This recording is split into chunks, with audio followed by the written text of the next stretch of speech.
Bueno, tal como se ha estado avisando, en la mañana de hoy vamos a iniciar una serie expositiva en la carta de Pablo a los romanos. Para las personas que nos visitan, eso significa que vamos a estar estudiando esta carta versículo a versículo, desde el principio hasta el final. Y francamente, esto es algo que hacemos con mucho entusiasmo, es decir, comenzar una serie en la carta a los romanos. Honestamente, había deseado hacerlo hace mucho tiempo y no me atreví a hacerlo. Es algo que comenzamos con mucho entusiasmo, pero al mismo tiempo con mucho temor y temblor. La carta de Pablo a los romanos es el Everest del Nuevo Testamento. Es el pico más alto del Nuevo Testamento y de las cartas de Pablo en manera particular. Es la carta magna del Nuevo Testamento.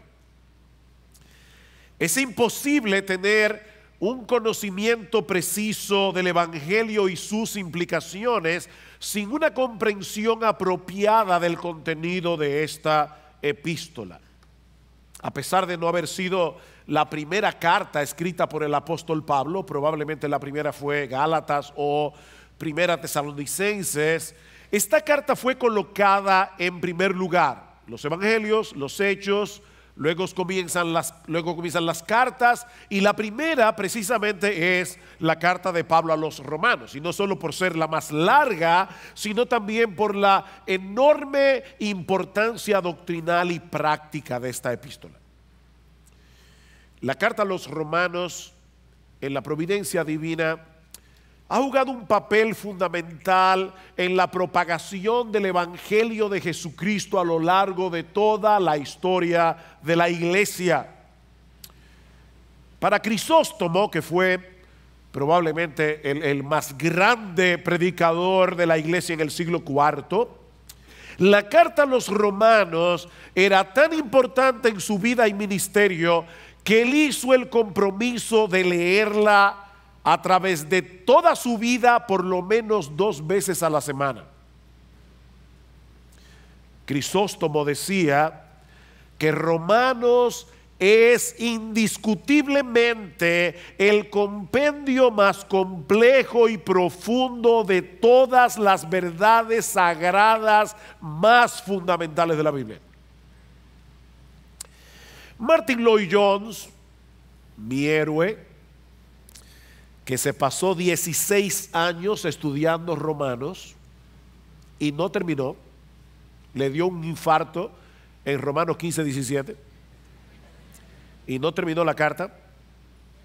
No murió, pero se retiró del ministerio y por eso no pudo seguir. No se preocupen, yo no voy a estar 16 años estudiando Romanos, pero Martin Lloyd-Jones decía que esta carta es el escrito más profundo que existe. El escrito más profundo que existe.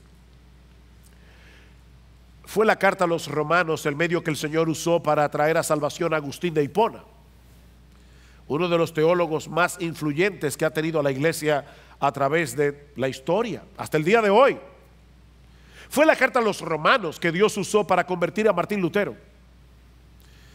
Su conversión al cristianismo se debió primariamente a su entendimiento de Romanos capítulo 1 versículos 16 y 17, porque en el Evangelio la justicia de Dios se revela por fe y para fe, como está escrito: el justo por la fe vivirá. De hecho, podemos decir sin lugar a dudas que la reforma protestante del siglo XVI no fue otra cosa que la consecuencia de un entendimiento más claro y profundo de la carta a los romanos.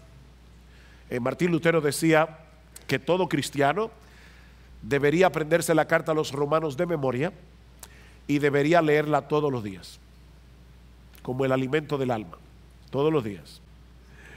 William Tyndale, el que tradujo la Biblia al inglés a principios del siglo XVI durante el reinado de Enrique VIII, dijo una vez que ningún hombre puede leer esta carta demasiado a menudo o estudiarla demasiado bien. Cuanto más se estudia, más fácil resulta comprenderla. Cuanto más se mastica, más deleitosa viene a ser. Y mientras más se profundiza, más cosas preciosas encontramos en ellas. Eso decía Tyndale. Juan Calvino decía que si llegamos a adquirir un verdadero entendimiento de esta epístola, tendremos una puerta abierta a todos los tesoros más profundos de la Biblia. Mis hermanos, yo estoy convencido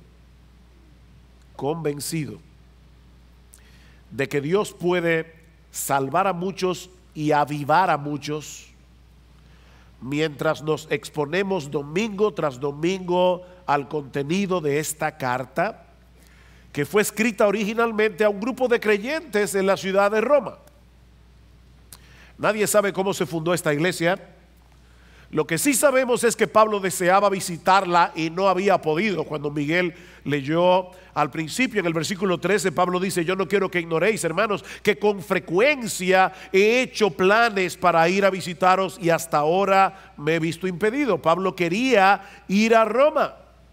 Así que él decide enviarles esta carta para explicarles con lujo de detalles el mensaje del evangelio que él predicaba entre los gentiles, y entre otras razones para que esta iglesia pudiera ser de ayuda en su deseo de llegar a España, como va a decir más adelante en el capítulo 15 de la carta. En la mañana de hoy vamos a limitarnos únicamente a la introducción de la epístola, los versículos 1 al 7 del capítulo 1. Ahora recuerden, hermanos, que Romanos no es un tratado teológico, aunque a veces lo parece. Pero en realidad Romanos es una carta que fue enviada a una iglesia compuesta por creyentes comunes y corrientes como tú y como yo. En la antigüedad, las cartas tenían un formato muy diferente a las cartas modernas. Usualmente cuando nosotros escribimos una carta en el día de hoy, comenzamos con el destinatario: estimado Juan. Luego viene el cuerpo de la carta: te escribo esta carta, bla, bla, bla, bla. Y al final, el remitente: con afecto, José. Esas son las cartas de hoy: destinatario, cuerpo, remitente. En la antigüedad, las cartas tenían un formato muy diferente. Las cartas comenzaban con el remitente, José. Luego los destinatarios, a Juan. Un saludo, saludos, así. Y luego el cuerpo de la carta. Bueno, ese es el formato que Pablo usa en todas las cartas, casi en todas las cartas que él escribió, solo que él amplía cada uno de los elementos. No es simplemente José, a Juan, saludos. No, cada elemento Pablo lo amplía. Pero en ninguna otra carta del Nuevo Testamento el prefacio es tan largo como Romanos. ¿Quién escribió Romanos? Pablo. Pero él usa 5 versículos para explicar eso. Luego viene el remitente, el destinatario o los destinatarios, en este caso la iglesia de Roma, y usa casi 2 versículos para eso. Y luego viene el saludo. Y lo que vamos a ver en esta mañana, mis amados hermanos, es que, y esto es fabuloso, es que tanto el remitente como los destinatarios, como el saludo, todo viene dado en función del evangelio. Para Pablo no había nada más que el evangelio, y hasta para decir quién él es, para decir a quién escribe la carta, para saludar, él no puede hacerlo si no es en función del evangelio. Así que comencemos con el remitente de la carta y les advierto, es la parte más extensa de este sermón para que no se asusten. Vamos a estar un buen rato en el remitente de la carta, que encontramos en el versículo 1 de Romanos. Dice: Pablo, siervo de Cristo Jesús, llamado a ser apóstol, apartado para el evangelio de Dios. Muchos cristianos quisieran tener un testimonio impactante que contar acerca de su conversión, y eso es equivocado. No tenemos que querer haber tenido una vida muy mala para que la gente se impresione. Yo antes era un ladrón, un drogadicto, un alcohólico, pero Cristo me salvó, y wow. No tiene que ser tan espectacular. Bienaventurado el varón que no anduvo en consejo de malos. Ahora, si había alguien que tenía mucho que contar acerca de su conversión, era el apóstol Pablo. Este hombre había sido un fariseo que en su celo por el judaísmo había llegado a ser un perseguidor de la iglesia, hasta que tuvo un encuentro con el Cristo resucitado camino a Damasco, y todo cambió. Y Pablo compartió varias veces esta historia de conversión, así que es apropiado en ciertos contextos que nosotros digamos cómo fue que el Señor nos salvó. Pero al presentarse delante de esta iglesia que no lo conocía personalmente, Pablo pasa por alto totalmente su espectacular historia de conversión y se presenta a sí mismo como un esclavo de Jesucristo, llamado a ser apóstol, apartado para el evangelio de Dios. Esa es su tarjeta de presentación. El Señor Jesucristo había decidido tomar a este antiguo perseguidor de la iglesia no solo para hacerlo suyo, uno de sus esclavos, que es la traducción literal de la palabra siervo que aparece en el versículo 1. Pablo se veía a sí mismo como un esclavo de Jesucristo, sino también para ser uno de sus apóstoles. De hecho, más adelante Pablo va a decir en el versículo 5, por medio de quien hemos recibido la gracia y el apostolado. Los apóstoles de Cristo son hombres escogidos por Jesús, que habiendo sido testigos oculares de su resurrección, fueron comisionados por él para hablar en su nombre y poner el fundamento de la iglesia, dice Pablo en Efesios capítulo 2 versículo 20. Así que toda iglesia cristiana verdadera es apostólica. Nosotros somos apostólicos, somos evangélicos, católicos, apostólicos y evangélicos, no romanos. Es por eso, mis hermanos, que ya no hay apóstoles. No, yo sé que hay gente que se dicen que son apóstoles, pero hay gente que cree que son Napoleón. Yo estoy diciendo, oficialmente hablando, hoy día no hay apóstoles. Una persona que se llame apóstol, sencillamente, y tal vez lo hace con un buen corazón, pero está sinceramente equivocado. No hay apóstoles en el día de hoy, porque los apóstoles pusieron el fundamento de la iglesia. Yo no sé cuántos ingenieros y arquitectos hay aquí, pero todo el mundo sabe que el fundamento de una edificación se pone una sola vez y para siempre. ¿Ok? Pero aparte de eso, Cristo encargó a estos hombres que fueron testigos oculares de su resurrección para ser apóstoles, y Pablo dice claramente en 1 Corintios capítulo 15 versículo 8 que el último ser humano que vio a Cristo resucitado fue él, camino a Damasco. Por eso él podía ser apóstol. Cristo se le apareció a Pablo para que él fuera un apóstol. Hay que ver al Cristo resucitado. Ahora, eso quiere decir, mis hermanos, y por eso esto es tan importante, que cuando un apóstol habla, lo hace como portavoz de Jesucristo, es decir, como si fuera Jesucristo mismo el que hablara.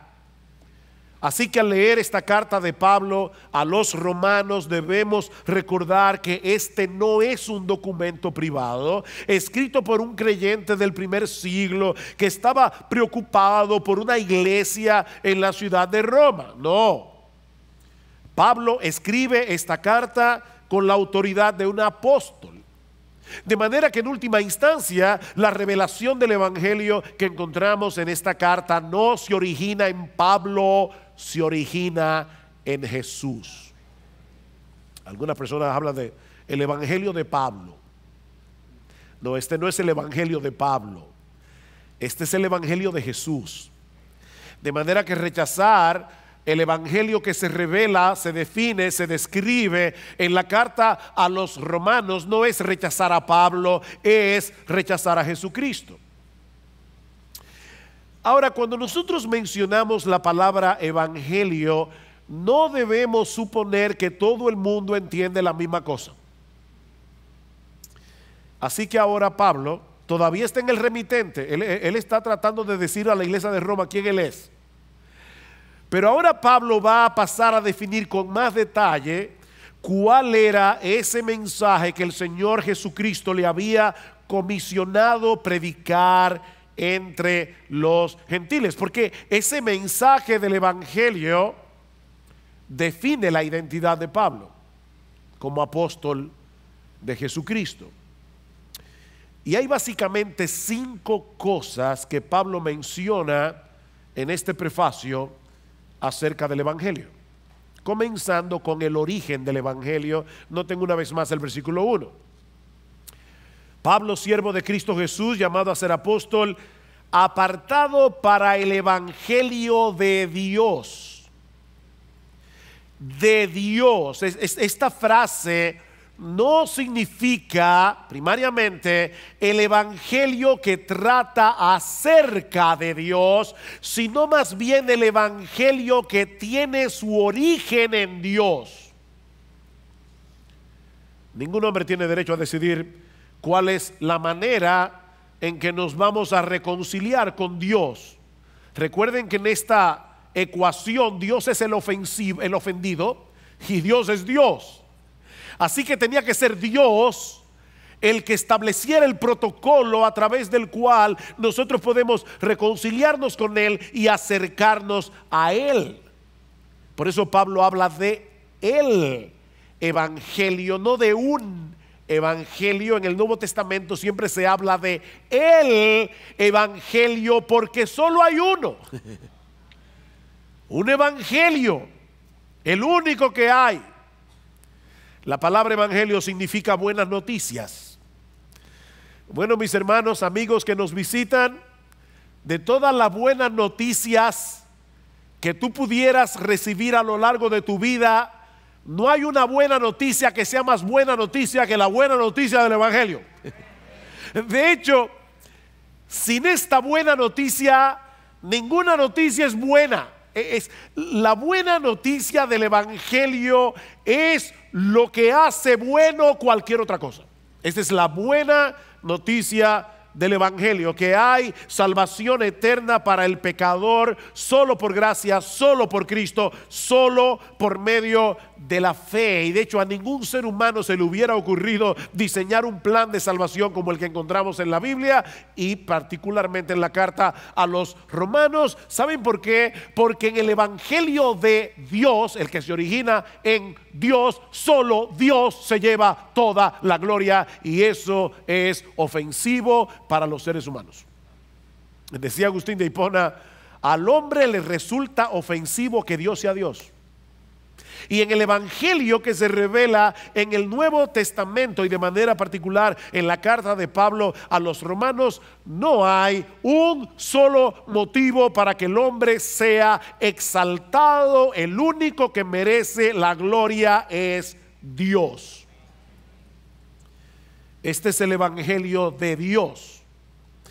El método de salvación fue diseñado por Dios y fue llevado a cabo por Dios de principio a fin por medio de la persona y la obra de su Hijo, para que Él solo sea glorificado en la salvación de los pecadores. Es por eso que más adelante, cuando Pablo llega al capítulo 11 de Romanos, que es cuando Pablo termina de exponer con todo detalle de qué se trata el evangelio, Pablo prorrumpe en unas palabras de doxología, en unas palabras de alabanza alabanzas a Dios. Oh profundidad de las riquezas de la sabiduría y del conocimiento de Dios. Cuán insondables son sus juicios e inescrutables sus caminos. Porque ¿quién entendió la mente del Señor? ¿A quién se le hubiera ocurrido un plan de salvación a través del cual el Dios ofendido es el que paga la deuda del pecado del hombre? ¿A quién se le hubiera ocurrido eso?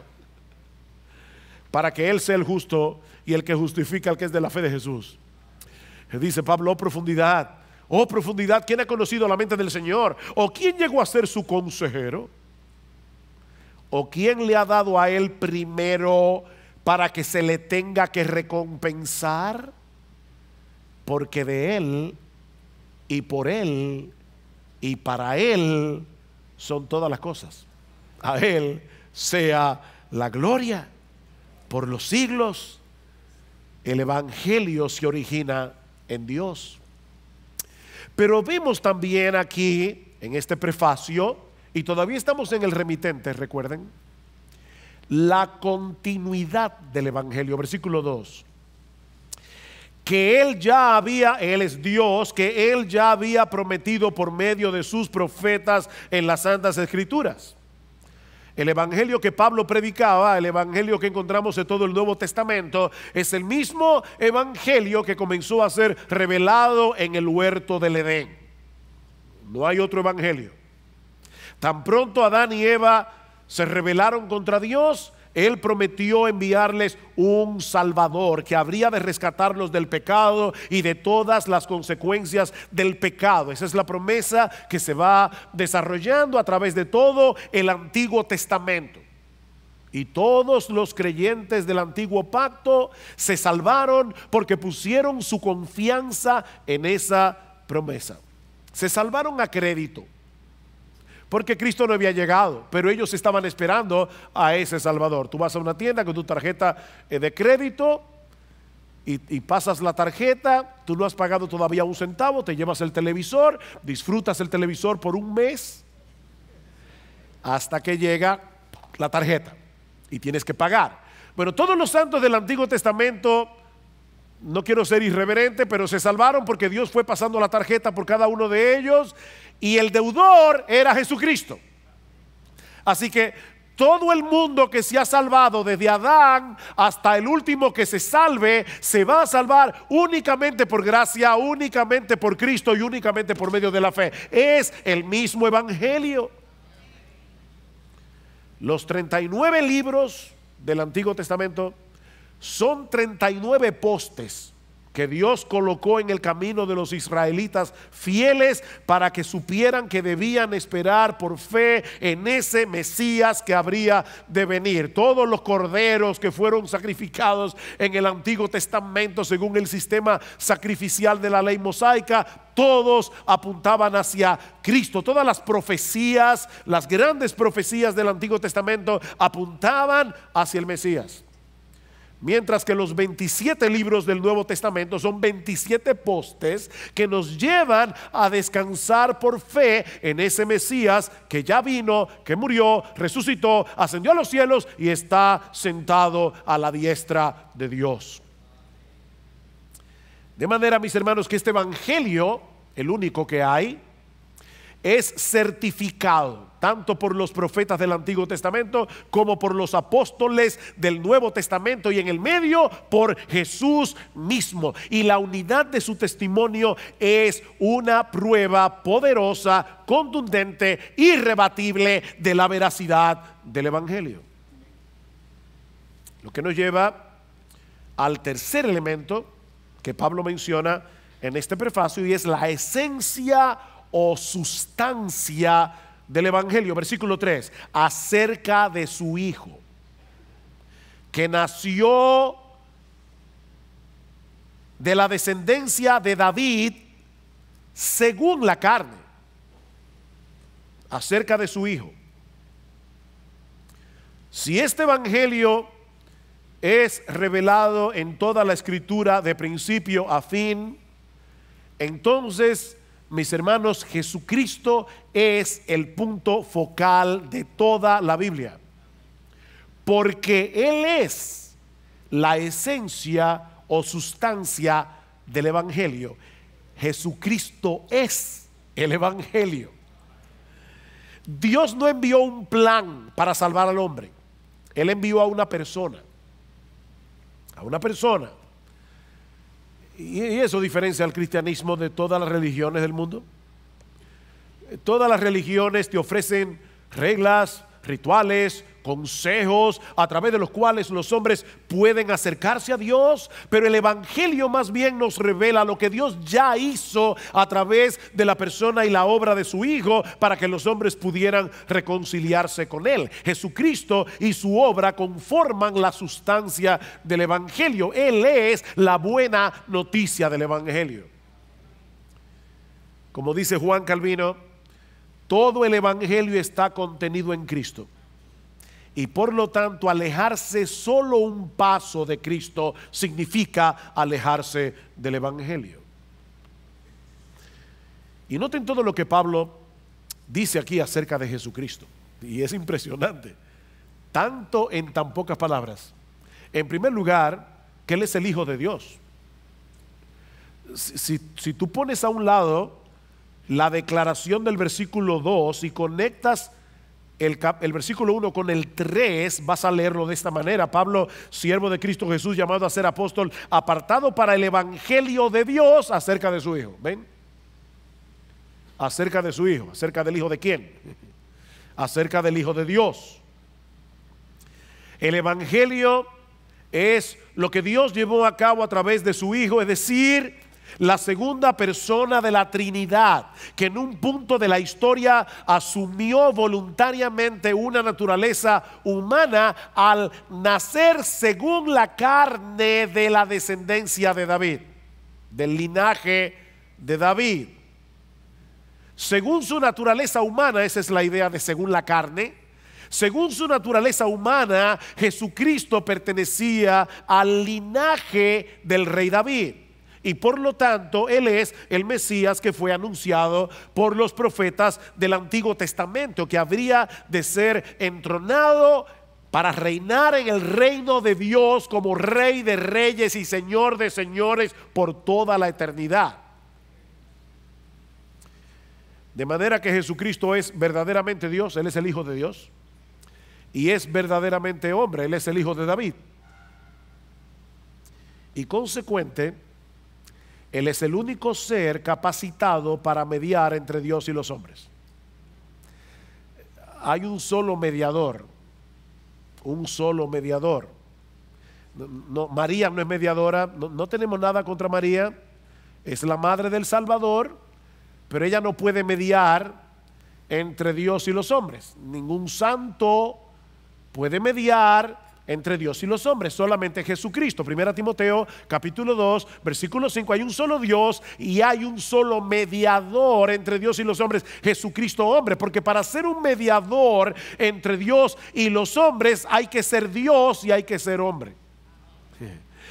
Tiene que ser un hombre para que pueda representar a los hombres, pero tiene que ser Dios para poder presentarse delante de Dios e interceder por los hombres luego de haber satisfecho plenamente la justicia de Dios por medio de su muerte en la cruz del Calvario. Noten lo que sigue diciendo el versículo 4, dice acerca de su Hijo que nació de la descendencia de David según la carne y que fue declarado, literalmente que fue designado Hijo de Dios con poder, conforme al Espíritu de santidad, por la resurrección de entre los muertos, nuestro Señor Jesucristo.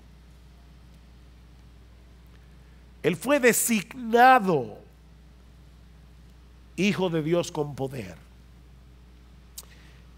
o el Hijo poderoso de Dios, como lo traduce otra versión, por medio de la resurrección. ¿Y eso qué significa?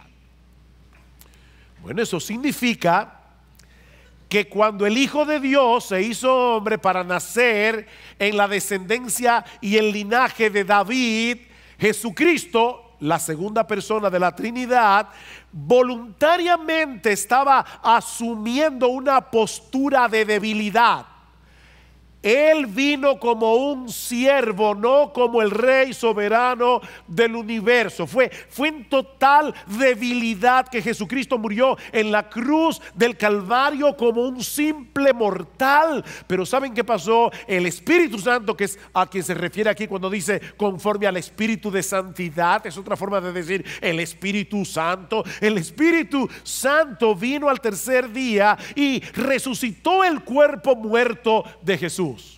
Eso es lo que dice más adelante Pablo en el capítulo 8 versículo 11. Pero si el espíritu de aquel que resucitó a Jesús de entre los muertos habita en vosotros, el mismo que resucitó a Cristo Jesús de entre los muertos también dará vida a vuestros cuerpos mortales por medio de su espíritu que habita en vosotros. ¿Ven? El Espíritu Santo resucitó el cuerpo muerto de Jesús y va a resucitar el nuestro también, porque el Espíritu Santo mora en nosotros.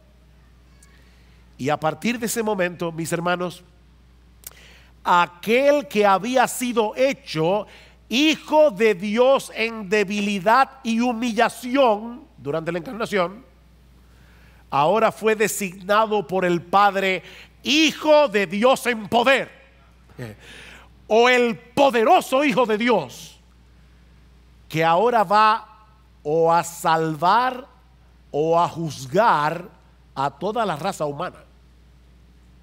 Dios, el Padre, designó a Jesucristo como el poderoso Hijo de Dios a través de la resurrección. Y eso es lo que separa al cristianismo de todas las religiones del mundo. Jesucristo resucitó. Mahoma está muerto, Buda está muerto, Lao Tse está muerto, Confucio está muerto. Pongan al que ustedes quieran, está muerto. Mary Baker Eddy está muerta.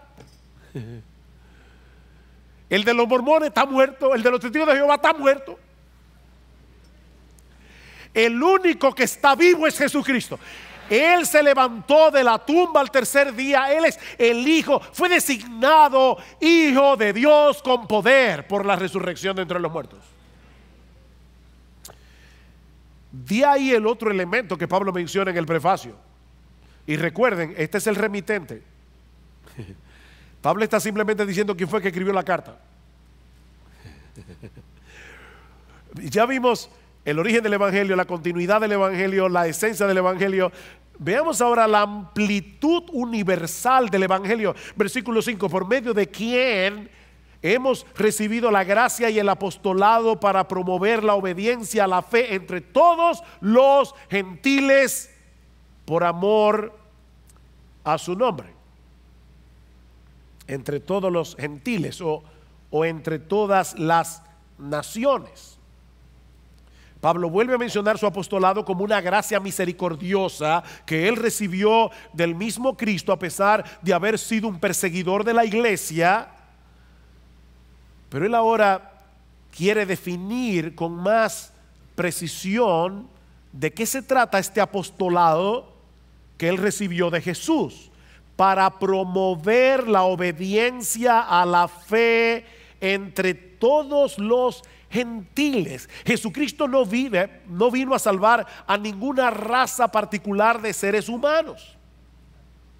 Él es el único que puede dar salvación a cualquier pecador independientemente de su cultura, independientemente de su nacionalidad. Yo soy el camino y la verdad y la vida. Nadie viene al Padre sino por mí. El apóstol Pedro dice en Hechos capítulo 4 versículo 12 que en ningún otro hay salvación.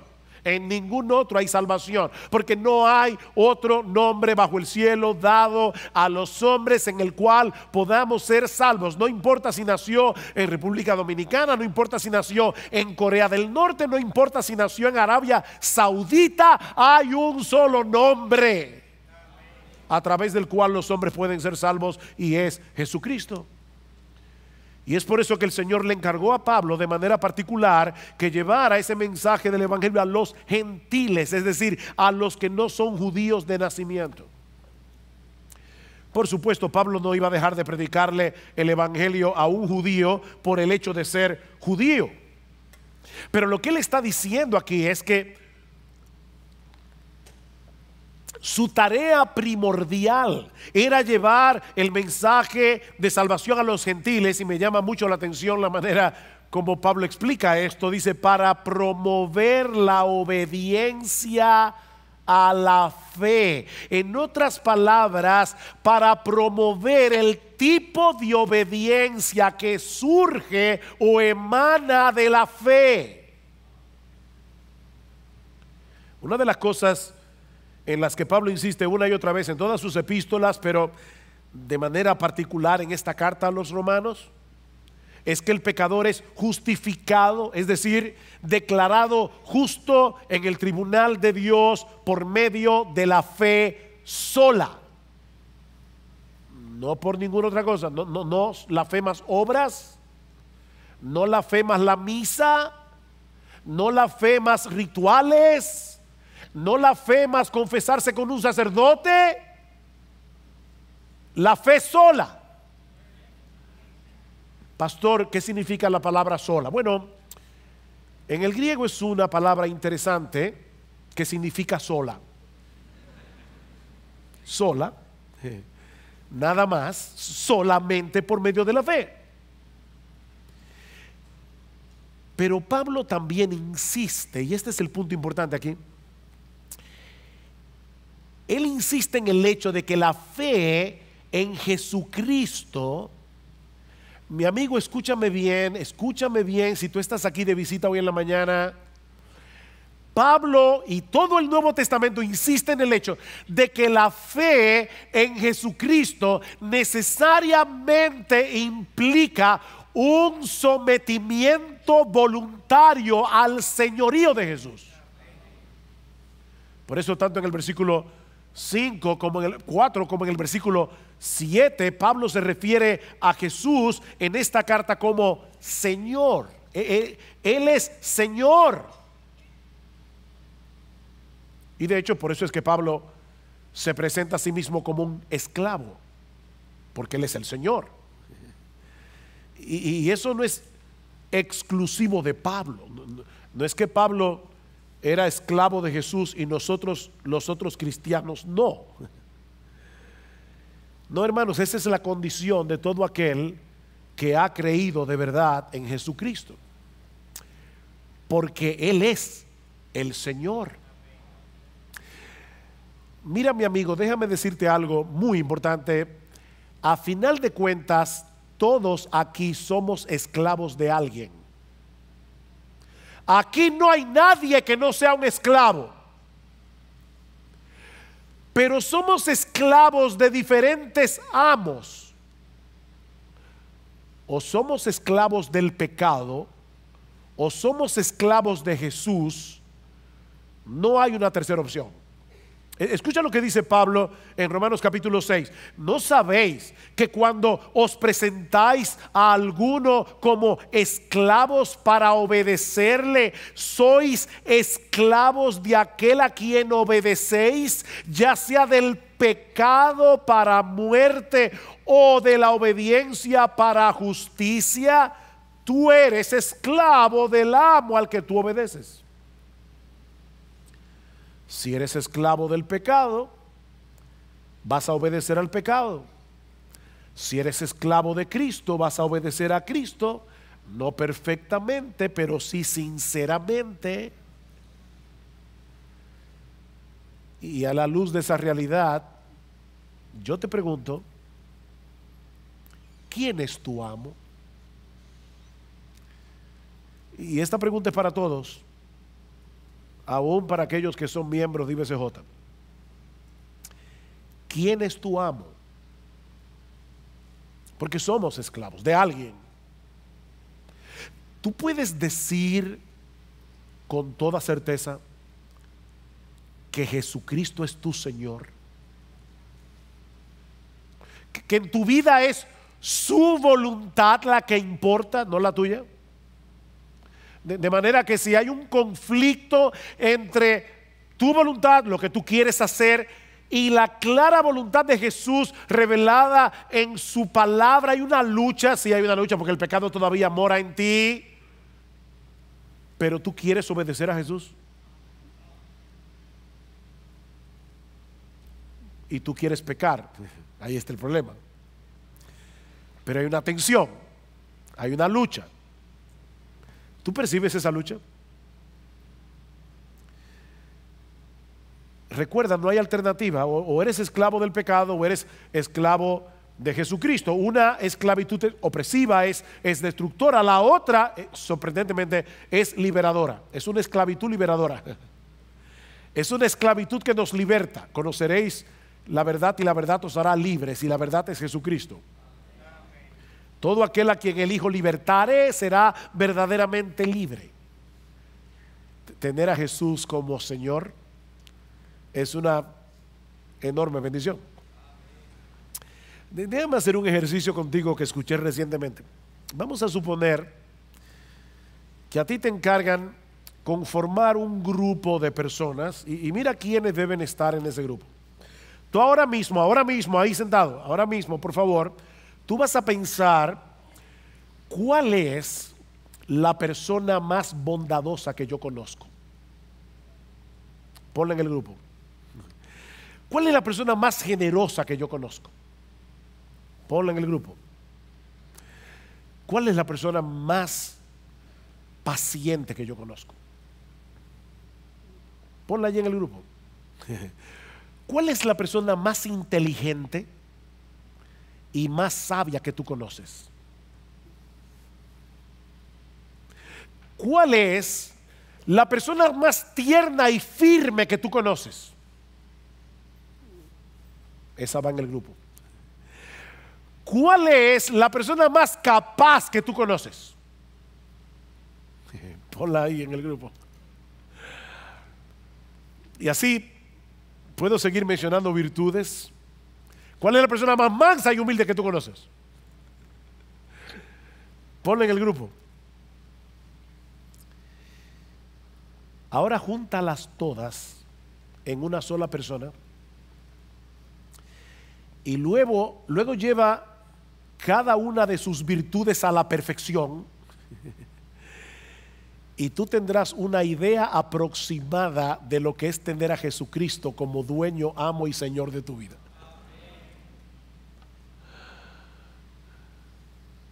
Él es indescriptible. Mira, déjame decirte algo. A ti que eres esclavo del pecado, tú crees que tú eres libre, pero tú eres un esclavo. Lo que pasa es que el pecado opera a través de tus propios deseos y te engaña, y él te hace creer. Eres tú el que toma la decisión, pero porque eres un esclavo. Tú eres un esclavo, tú eres un esclavo. Por eso estás atado a vicios que no puedes dejar. ¿Cuántas veces tú has dicho no fumo más? No es verdad, eres un esclavo.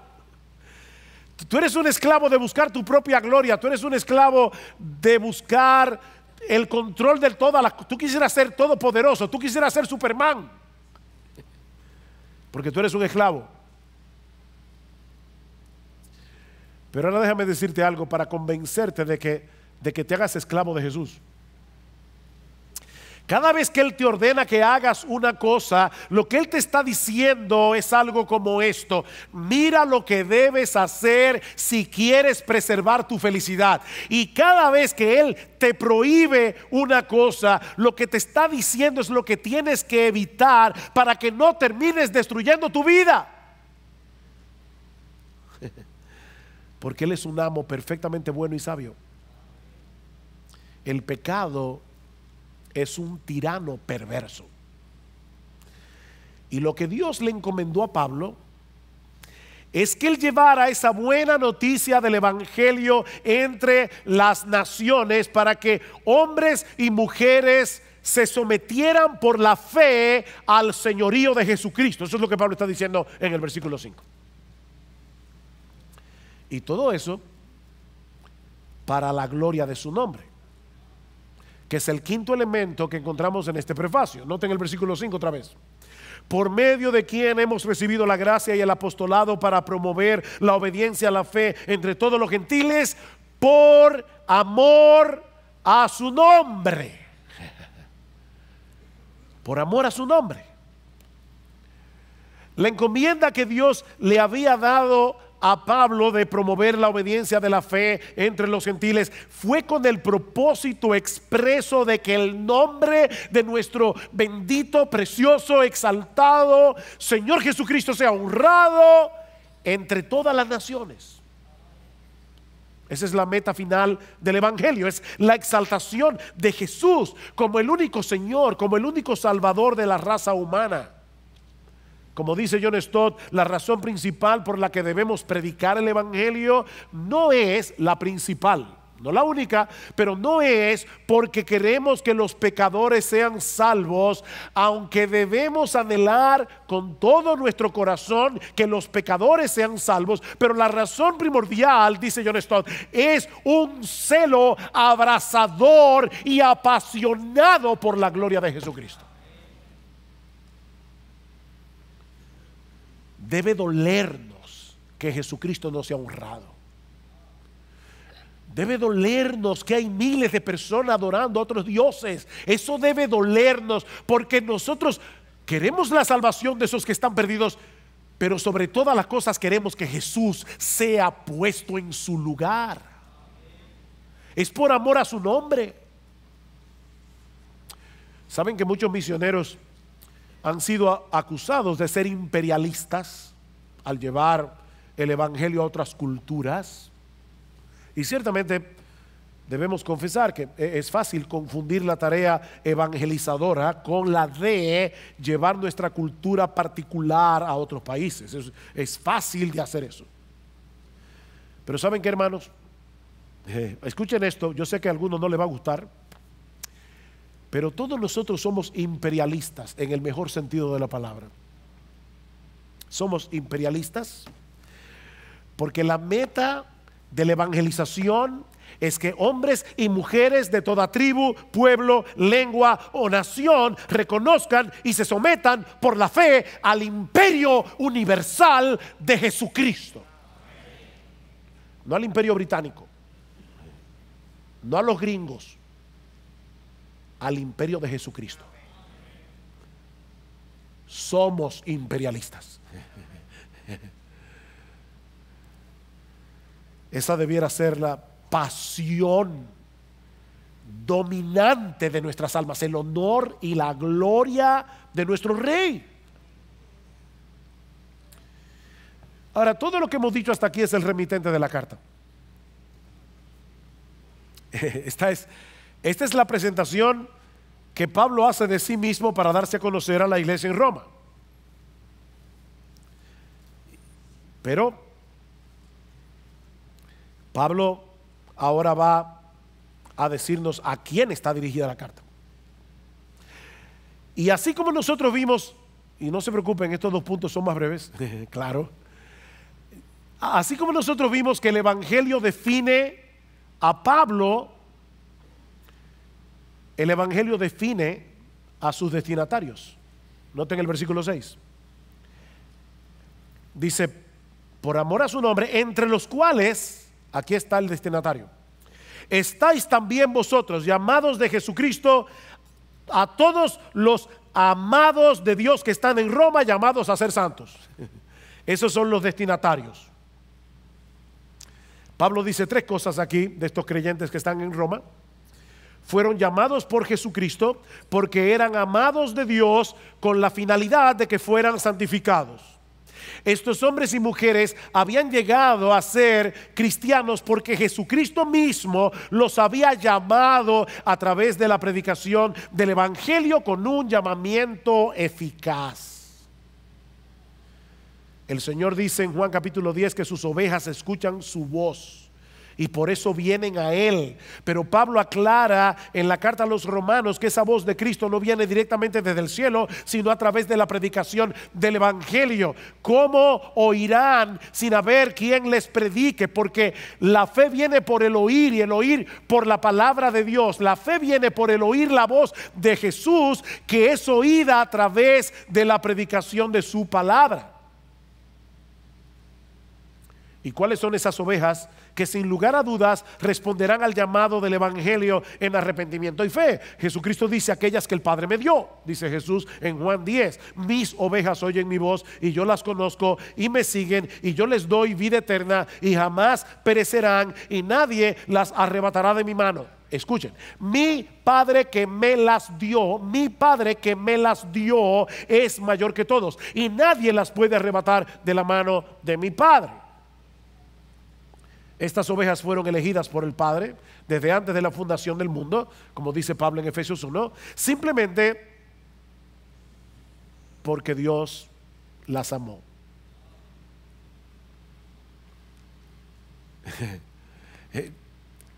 Wow, yo no sé ustedes, pero de verdad Dios, desde antes de la fundación del mundo, sabiendo que yo iba a ser un pecador, que lo odiaba, Él decidió amarme.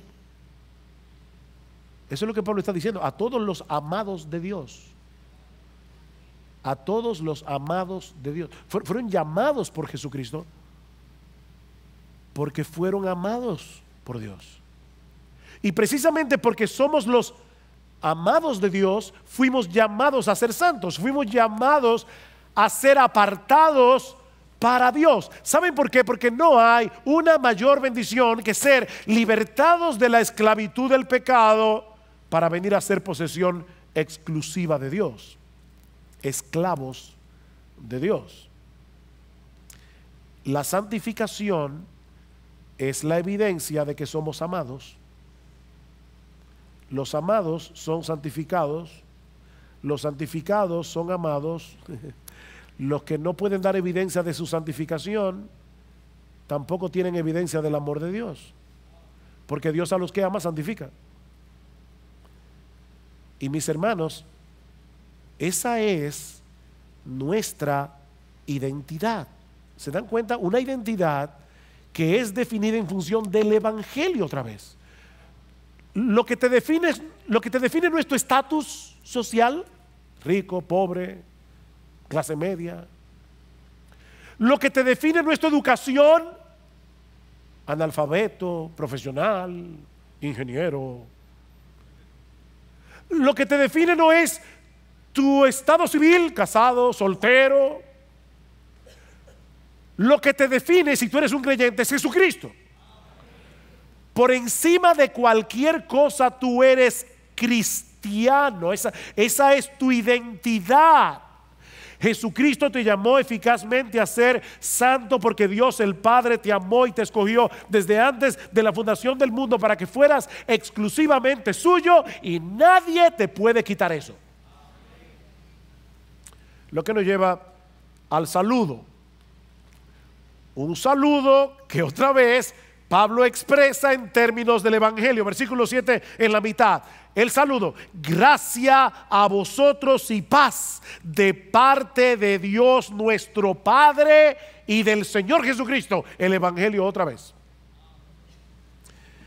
Esta es en cierto modo una versión nuevo testamentaria de la bendición arónica que los sacerdotes del Antiguo Testamento tenían que decir sobre el pueblo de Israel. El Señor te bendiga y me encanta esa bendición. El Señor te bendiga y te guarde. El Señor haga resplandecer su rostro sobre ti y tenga de ti misericordia, gracia. El Señor alce sobre ti su rostro y te dé paz. La gracia resume todas las bendiciones que los creyentes recibimos de la mano de Dios sin merecerlas, mientras que la paz es el resultado que produce el hecho de ser los receptores de esa gracia. Ahora tenemos paz con Dios por medio de Jesucristo, como dice Pablo en Romanos capítulo 5 versículo 1. Tenemos paz los unos con los otros porque somos parte del mismo cuerpo y fuimos todos reconciliados con el mismo Dios. Y por si todo eso fuera poco, ahora también podemos experimentar la paz de Dios que sobrepasa todo entendimiento, no importa las circunstancias en las que nosotros estemos. Solo porque somos los amados y favorecidos de Dios. únicamente por causa de Jesucristo, únicamente por causa de su obra en la cruz del Calvario.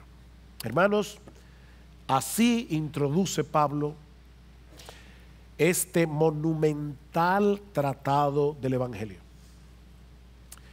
dirigido a un grupo de creyentes, como decíamos al principio, hombres y mujeres ordinarios, como tú y como yo.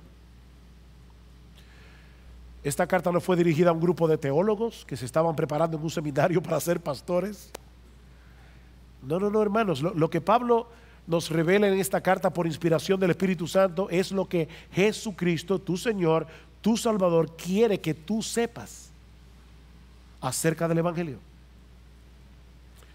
Eso es lo que tú y yo necesitamos entender acerca del Evangelio. Porque fuera de ese Evangelio no hay salvación para nadie. Y fuera de ese Evangelio no hay crecimiento espiritual para nadie. Este es el Evangelio que salva y santifica. Es mi oración al empezar esta serie, que el Señor ilumine los ojos de nuestro entendimiento en la medida en que nos exponemos cada semana al contenido de esta carta. Que muchos sean salvados por el poder de su palabra predicada, y que entre los creyentes de esta iglesia de verdad Él obre un avivamiento. Un avivamiento. Un avivamiento de piedad, un avivamiento de santidad, un avivamiento de gozo, un avivamiento de obediencia, un avivamiento de gratitud. Mientras crecemos en nuestro entendimiento de nuestra identidad en Cristo y en el Evangelio que define esa identidad. Mientras contemplamos con asombro todo lo que Dios nos ha dado solo por gracia, solo por Cristo, solo por medio de la fe, para que solo Él reciba toda la alabanza, la honra y el honor, porque de Él y por Él y para Él son todas las cosas. A Él sea la gloria por siempre. Amén.